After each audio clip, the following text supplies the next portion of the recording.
नमस्कार, राधे राधे, जय श्री कृष्णा। दर्शकों, आज हम इस वीडियो के माध्यम से आप लोगों के लिए माघ मास के 8वें दिन की कथा लेकर आए हैं। इससे पहले 7 दिन की कथा के वीडियो आप मेरे चैनल पर देख सकते हैं। अब 8वें दिन की कथा में विकुंडल से यमदूत अहिंसा तप दान की महिमा का वर्णन करते हैं। इससे पहले 7वें दिन की कथा में जब यमराज कुंडल को घोर नरक और विकुंडल को स्वर्ग में जाने की बात करते हैं तो विकुंडल आश्चर्य में पड़ जाते हैं और वह यमदूत से प्रश्न करते हैं कि हम दोनों भाइयों ने समान कुल में जन्म लेकर एक समान कार्य किए, फिर मुझे स्वर्ग और विकुंडल को नरक क्यों? तब दूत कहता है, पूर्व जन्म में सुमित्र नामक वेद पाठी ब्राह्मण तुम्हारा मित्र था। उसी की संगत में रहकर तुमने 2 बार माह में यमुना जी के पवित्र जल में स्नान किया। एक बार स्नान करने से तुम्हारे समस्त पाप नष्ट हो गए और दूसरी बार माघ स्नान करने से तुम्हें स्वर्ग की प्राप्ति हुई है। तब विकुंडल बोला, सत्पुरुषों के साथ थोड़े ही समय साथ चलने से परम पुण्य की प्राप्ति होती है और माघ मास के स्नान की महिमा तो अपरंपार है। अब आप मुझे यह बताने का कष्ट करें कि कौन सा कर्म करने से मनुष्य को नरक के दर्शन नहीं होते। जब विकुंडल की यह बात दूत सुनता है तो वह दूत बोला, हे सौम्य, तुमने बहुत ही श्रेष्ठ प्रश्न किया है। तुम इस समय पाप रहित हो। शुद्ध हृदय वाले व्यक्ति की कल्याण मार्ग में बुद्धि होती है।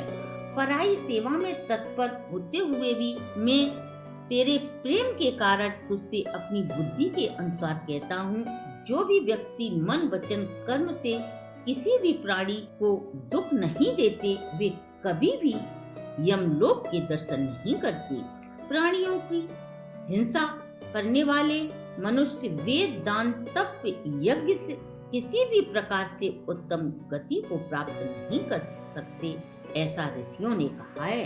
अहिंसा ही सबसे बड़ा धर्म तप और दान है। दयालु मनुष्य मच्छर, खटमल, डांस, जू आदि की प्राणी मात्र की तरह रक्षा करते हैं। ऐसे मनुष्य जलते अंगारों से व्याप्त दुर्गम पथ को और प्रेतों की तरंग वाली यम यातना को कभी नहीं देखते।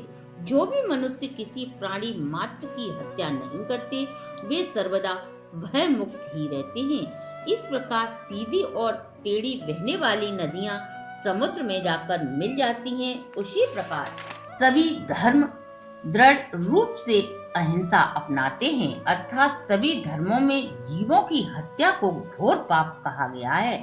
हे व्यास श्रेष्ठ, जो व्यक्ति प्राणियों को अभयदान देता है वह सब तीर्थ स्थानों में स्नान करने का पुण्य फल प्राप्त करता है। जो लोग अपने अपने वर्णों के अनुसार शास्त्रों के धर्म का पालन करते हैं वो यमलोक को कभी नहीं देखते। ब्रह्मचारी, गृहस्थ, वानप्रस्थ, सन्यासी सभी अपने धर्म में विलीन होकर सदा स्वर्ग में निवास करते हैं। जो नित्य जलाशय बनवाते हैं, नित्य पंच यज्ञ करते हैं तथा सदैव ही दया धर्म की भावना रखते हैं वे कभी भी नरक में नहीं जाते।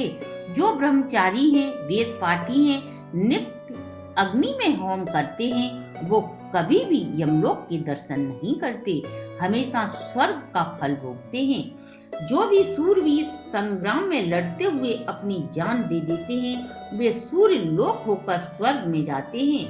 हे वैश्य श्रेष्ठ, लंगड़े, लूले, बालक, वृद्ध, अनाथ, स्त्री, शरणार्थी, ब्राह्मण और गरीबों का पालन पोषण करने वाले वह सदा स्वर्ग में आनंद करते हैं।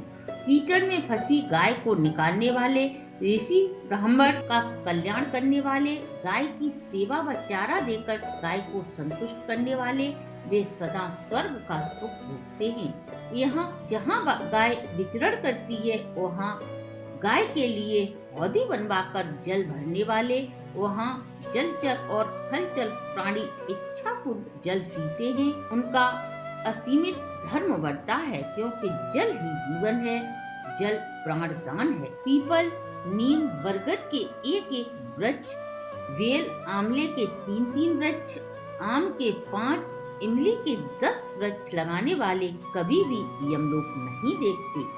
10 कुपुत्रों की अपेक्षा 5 वृक्ष लगाना श्रेष्ठ माना जाता है, क्योंकि ये वृक्ष पुत्र रूपी वृक्ष अपने पत्ते, फल, फूल और मूल से पितरों को तृप्त करते हैं।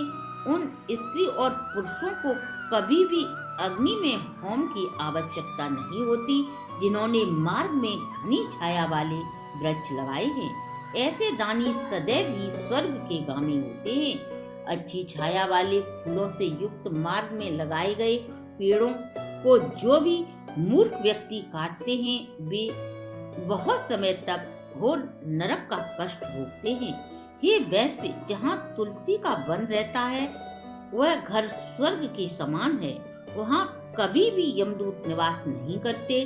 तुलसी का पौधा लगाने वाले उसके पितरेश्वर उसकी सुगंध से देवलोक में उतने 1000 वर्ष तक रहते हैं जितने बीज तुलसी दल में होते हैं। नर्मदा दर्शन, गंगा स्नान, तुलसी का स्पर्श, इन सब का पुण्य फल बराबर है। तुलसी की सेवा दर्शन करने सींचने से प्राणी के मन वचन से उत्पन्न पाप नष्ट हो जाते हैं। हे वैश्य, प्रत्येक पक्ष में द्वादशी तिथि को ब्रह्मा आदि देवता तुलसी वन की पूजा करते हैं। रत्न, सोना, मोती ये कभी भी तुलसी की बराबरी नहीं कर सकते। तुलसी के दान से, रत्नों के दान से 10 गुना पुण्य फलदायी तुलसी का दान होता है। जो फल 1000 आम और 100 पीपल के वृक्ष लगाने से होता है, वही फल तुलसी मात्र का एक वृक्ष लगाने से मिल जाता है। जो भी तुलसी की मंजरी से श्री हरि का पूजन करता है, वह कभी भी गर्भ के दर्शन नहीं करता, अर्थात पुनर्जन्म नहीं लेना पड़ता। जो मनुष्य स्वयं प्रकट हुए शिवलिंग की या पार्थिव शिवलिंग की पर्वत वन में स्थापित की गई शिवलिंग की पूजा करते हैं, वो सदैव ओम नमो शिवाय मंत्र का जाप में संलग्न होते हैं, अथवा प्रसंग से, सठता से, अभिमान से या लोभ से महादेव की पूजा करते हैं। वे कभी भी यमलोक के दर्शन नहीं करते। शिवजी के भक्त शिवजी की पूजा में लीन होकर शिवलोक में 14 इंद्र होने तक आनंद करते हैं। हे वैश्य, शिव पूजन के समान पुण्य देने वाला, सब पापों को नष्ट करने वाला, सब कीर्ति को देने वाला तीनों लोकों में दूसरा कोई कर्म नहीं है। शिव भक्त जो जनार्दन भगवान से बैर करते हैं, वे निसंदेह नरक भोगते हैं। शिव जी का कैसा भी धन, अन्न, जल, कैसा भी द्रव्य जो ग्रहण करते हैं, शिव पर चढ़ाई गई माला सदैव कुएं या किसी निर्जन स्थान में छोड़ दें, जिसे कोई लांग न सके। जो भी लोग लोभ व मोह में वशीभूत होकर मक्खी के पैर के समान शिव पर चढ़ाया हुआ द्रव्य ग्रहण कर लेता है, वह कल्प तक नरक में पड़ा रहता है।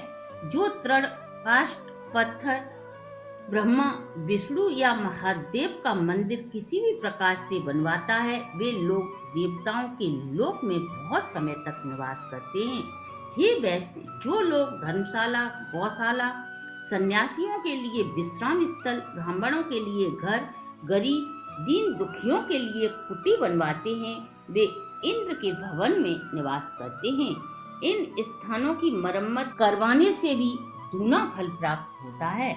जो भी इन धर्म स्थलों को तोड़ता है, वह अवश्य ही नरक में जाता है। जो मनुष्य लोभवश देवता, ब्राह्मण, सन्यासी के मठ पर अधिकार कर लेते हैं, उसे सभी धर्मों से बहिष्कृत कर देना चाहिए। जो मठ के पुण्य फल, अन्न आदि का भक्षण करता है, उसके पुत्र, कुल के बंधु बांधव 21 नरक भोगते हैं। सूर्य, चंडिका, विष्णु, गणेश और देवताओं का द्रव्य भक्षण न करें। मठाधीश के अन्न का भोजन भी ग्रहण नहीं करना चाहिए। यदि कर लिया है तो चंद्रायण व्रत करें। यदि मठाधीश को भूल से भी आपने स्पर्श कर लिया हो तो वस्त्र सहित जल में गोता लगाएं।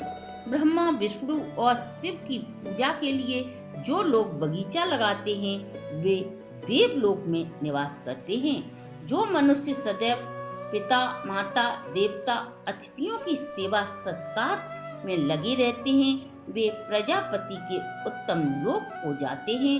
इसके साथ ही माघ मास के 8वें अध्याय को हम यहीं विश्राम देते हैं। अगर आपको हमारी प्रस्तुति अच्छी लगी हो तो आप हमारे चैनल को लाइक, सब्सक्राइब और शेयर करें।